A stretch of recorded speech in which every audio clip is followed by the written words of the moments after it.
जय हिंद साथियों, मैं अंकित निषाद स्वागत करता हूं आप सबका अपने इस यूट्यूब चैनल पर। स्टैटिक जीके का ये तीसरा पार्ट है। इसमें हम तीसरे पार्ट को कंटिन्यू करेंगे। तो आइए शुरू करते हैं। आपको बता दें कि 1996 और 95 हमने कर लिया था। सबसे पहले हम आधुनिक भारत में जो यूपी पीसीएस में पेपर में आया हुआ क्वेश्चन है उसको डिस्कस करते हैं वन लाइनर के फॉर्म में। उसके बाद में हम क्वेश्चन पे आएंगे। ठीक है, आइए शुरू करते हैं।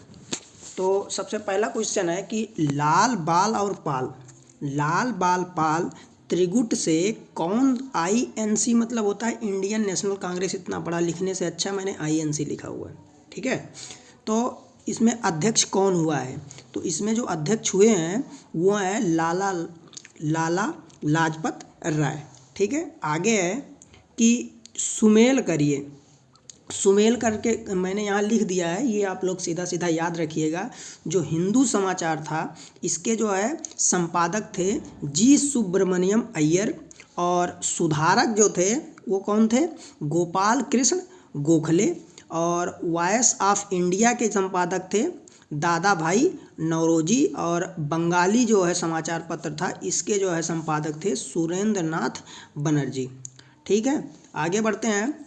आगे है कि गवर्नर जनरल को अध्यादेश जारी करने की शक्ति किस अधिनियम के तहत आई? गवर्नर जनरल को अध्यादेश जारी करने की जो शक्ति मिली वो भारतीय परिषद अधिनियम 1861 के तहत मिली। आगे बढ़ते हैं। आगे है कि इसमें भी सुमेल करना था, सुमेल करके लिखा हुआ है, आपको सीधा याद रखना है। देखिए ध्यान दीजिए, यहाँ पे अगस्त घोषणा है और यहाँ अगस्त प्रस्ताव है, यहाँ पर अगस्त संकल्प है। इस तरीके से कंफ्यूज होने वाला है, इसलिए ये लिखा हुआ है, इसको सीधा याद रखना है। तो अगस्त घोषणा से जो है संबंध किसका था? मांटेग्यू का था। इसके बाद अगस्त प्रस्ताव से जो था लॉर्ड लिनलिथगो का था। और अगस्त जो संकल्प था इसका संबंध था महात्मा गांधी से। और प्रत्यक्ष कार्यवाही दिवस जो था इसका संबंध था मोहम्मद अली जिन्ना से।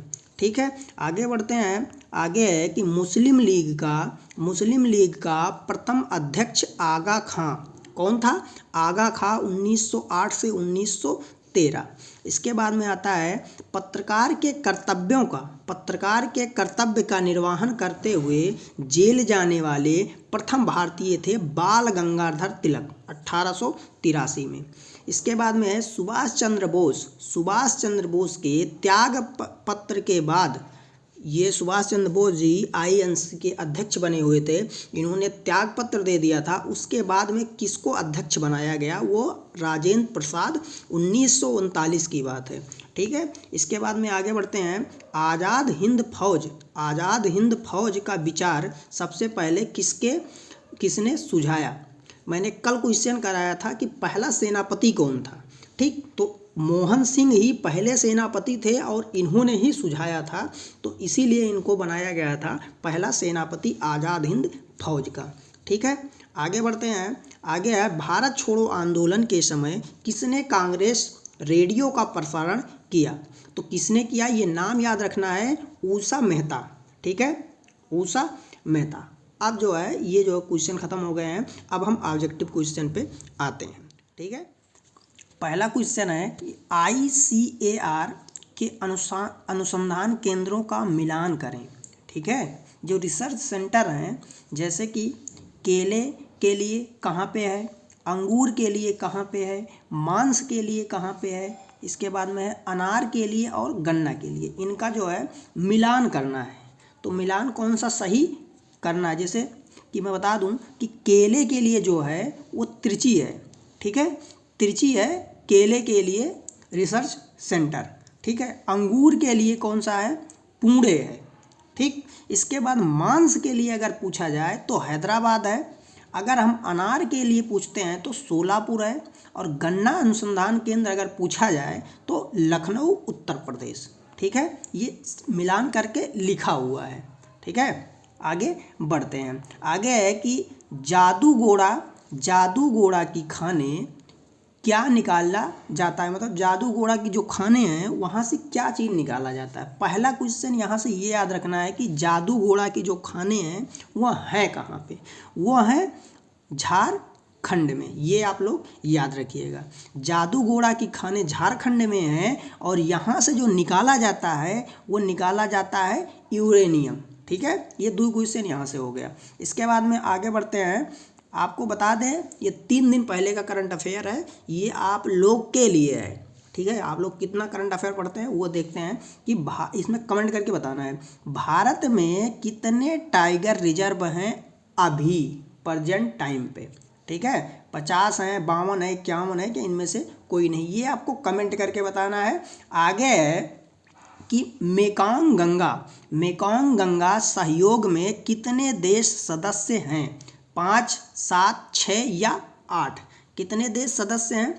आगे देखिए, ये जो है सदस्य कितने हैं, मेकॉन्ग गंगा में 6 सदस्य हैं। वो कौन कौन से हैं, भारत है, थाईलैंड है, म्यांमार है, कंबोडिया है, लाओस और वियतनाम। ये रट लीजिए, एकदम फिक्स रट लीजिए, इसमें कोई वो नहीं है। ठीक है, 6 सदस्य हैं, Bharat, Thailand, Myanmar, Cambodia, Laos और वियतनाम। इनके आपको राजधानी भी पता होनी चाहिए।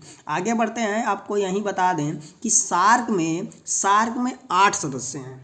ठीक, सार्क में 8 सदस्य हैं। कौन से, अफगानिस्तान है, बांग्लादेश है, भूटान, भारत, मालदीव, नेपाल, पाकिस्तान और श्रीलंका। एक बार फिर से देख लीजिए, अफगानिस्तान है, बांग्लादेश है, भूटान है, भारत है, मालदीव है, नेपाल है, पाकिस्तान है, श्रीलंका है। यहाँ म्यांमार नहीं है, ये याद रखिएगा। ठीक है, यहाँ म्यांमार नहीं है, सार्क में म्यांमार नहीं है। ठीक, ये याद रखना है आपको। एक चीज़ आप बता दें आपको कि आसियान में 10 देश हैं, ये याद कर लीजिएगा।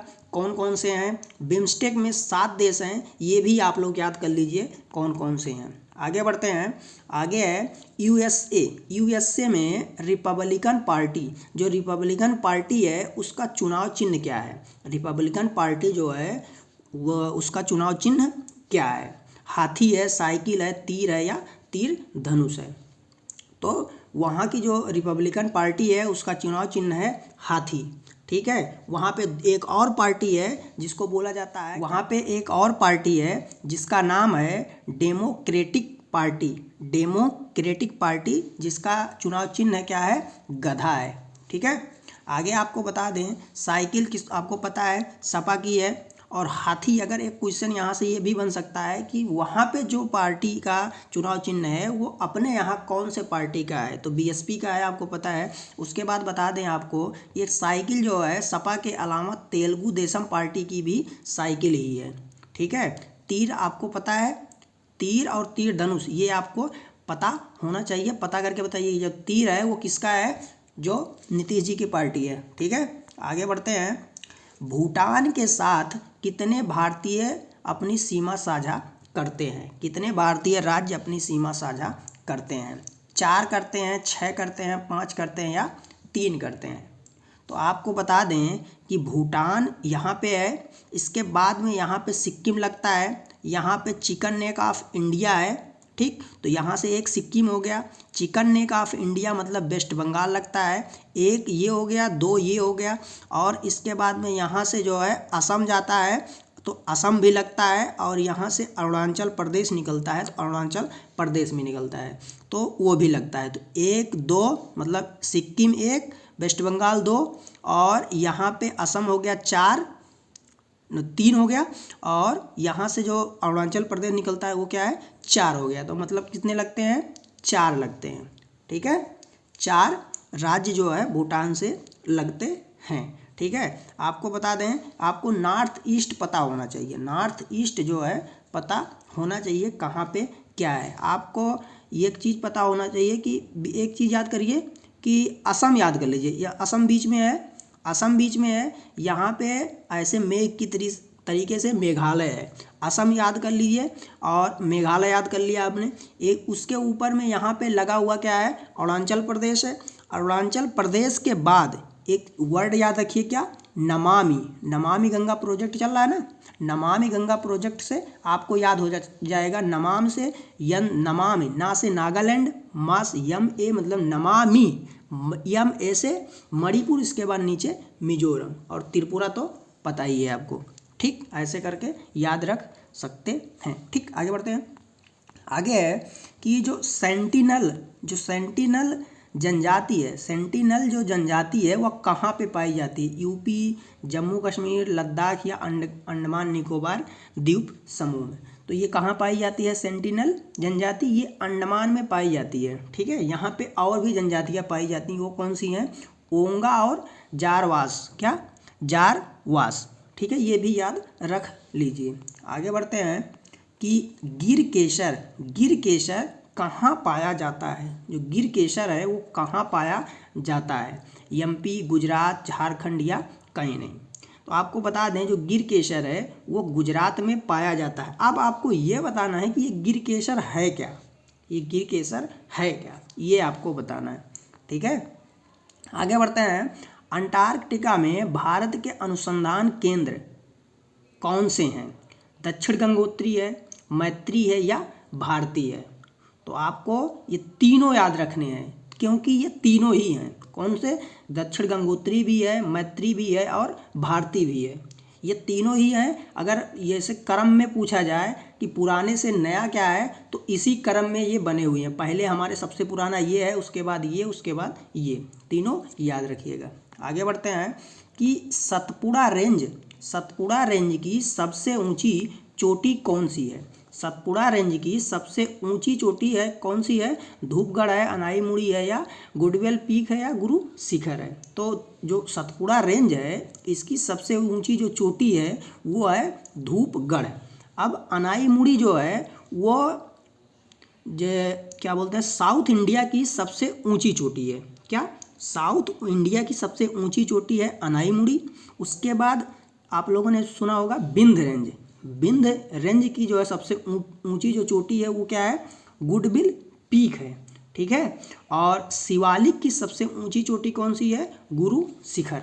ठीक है, आगे बढ़ते हैं कि ये पूछ रहा है कि फ्लेमिंगो त्यौहार कहाँ मनाया जाता है? जो फ्लेमिंगो त्यौहार है वो कहाँ मनाया जाता है? पुलिकट झील पे, कोलेरू झील पे, चिल्का झील पे या A&B पे? जो ये फ्लेमिंगो त्यौहार है ना वो आंध्र प्रदेश में मनाया जाता है। अब आंध्र प्रदेश में पुलिकट झील और कोलेरू झील दोनों आती है, लेकिन दिक्कत यह है कि ये मनाया किस पे जाता है, किस झील पे मनाया जाता है? तो ये पुलिकट झील पे मनाया जाता है, कोलेरू पे नहीं मनाया जाता है। ठीक है, चिल्का झील आपको पता है उड़ीसा में आता है। ठीक, आगे बढ़ते हैं। आगे है जो पक्के पागा हार्नबिल त्यौहार है वो अरुणाचल प्रदेश में मनाया जाता है, ये भी याद रखिएगा। ठीक, और पक्के नाम का टाइगर रिजर्व भी है अरुणाचल प्रदेश में, ये भी याद रखना है। और पक्के केशांग नाम का वहाँ डिस्ट्रिक्ट बना है हाल ही में, इसको भी याद रखना है। ठीक, आगे बढ़ते हैं। आगे है यहीं पे एक चीज़ और याद कर लीजिए, त्यौहार की बात आ रही है तो भोगाली या मघ बिहू, क्या? भोगाली या मघ बिहू जो होता है वो जनवरी में मनाया जाता है। रोंगाली या बोहाग बिहू ये अप्रैल में मनाया जाता है। या कोंगाली या काती बिहू ये अक्टूबर में मनाया जाता है। बिहू कहाँ का है ये आपको पता होना चाहिए। अगर बिहू पता है, सबको पता होता है, लेकिन अगर इस प्रकार से आ गया तो फिर पता होते हुए भी गलत हो जाएगा। इसलिए ये नाम भी याद रख लीजिए कि मघ बिहू, बोहाग बिहू, काती बिहू, अगर इस नाम से नहीं आएगा तो इस नाम से आएगा, भोगाली बिहू, रोंगाली बिहू या कोंगाली बिहू। ठीक, आगे बढ़ते हैं। आगे है कि खर्ची पूजा या गरिया पूजा किस राज्य में मनाया जाता है? किस राज्य में मनाया जाता है? एमपी, झारखंड, राजस्थान या त्रिपुरा? तो आपको बता दें कि ये जो है ये कौन सा पूजा है? खर्ची या गरिया पूजा ये त्रिपुरा का है। ये दोनों जो है त्रिपुरा में मनाया जाता है। ठीक है, आगे बढ़ते हैं। वह भारतीय राज्य जो कपास उत्पादन में प्रथम है, गुजरात है, यूपी है, महाराष्ट्र है या वेस्ट बंगाल है? तो गुजरात जो है वो प्रथम स्थान रखता है। ठीक है, इसी में और चीज़ें याद कर लीजिए। जो हमारा यूपी है वो गेहूं में प्रथम है, दूध में भी प्रथम है और गन्ना में भी प्रथम है। ठीक है, इसके बाद में मूंगफली में अगर पूछे जाए कौन सा भारतीय राज्य प्रथम है तो गुजरात प्रथम है। अगर बाजरा में पूछा जाए तो राजस्थान प्रथम है। ये सब चीज़ें एकदम लेटेस्ट हैं भैया, याद कर लीजिए, ठीक है। अब आते हैं हम चन्ना पटना के खिलौने। चन्ना पटना के खिलौने किस राज्य से आते हैं? जो चन्ना पटना के खिलौने हैं वो किस राज्य से आते हैं? केरल से, तमिलनाडु से, कर्नाटक से या एमपी से, ठीक है।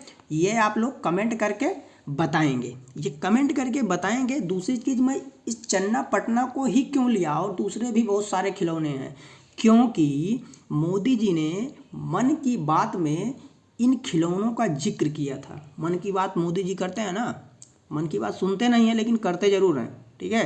तो इन्होंने मन की बात में ये चन्ना पटना की बात की थी खिलौनों के बारे में, इसलिए मैं यहाँ पे ये क्वेश्चन डाला हूँ, ठीक है। आशा करते हैं आपको ये वीडियो इस तरीके से अच्छा लगा होगा। अगर अच्छा लगा है तो कमेंट करिए, और भी कंटिन्यू आने के लिए आपका कमेंट ही मोटिवेशन देता है। मिलते हैं नेक्स्ट वीडियो में। जय हिंद, जय भारत।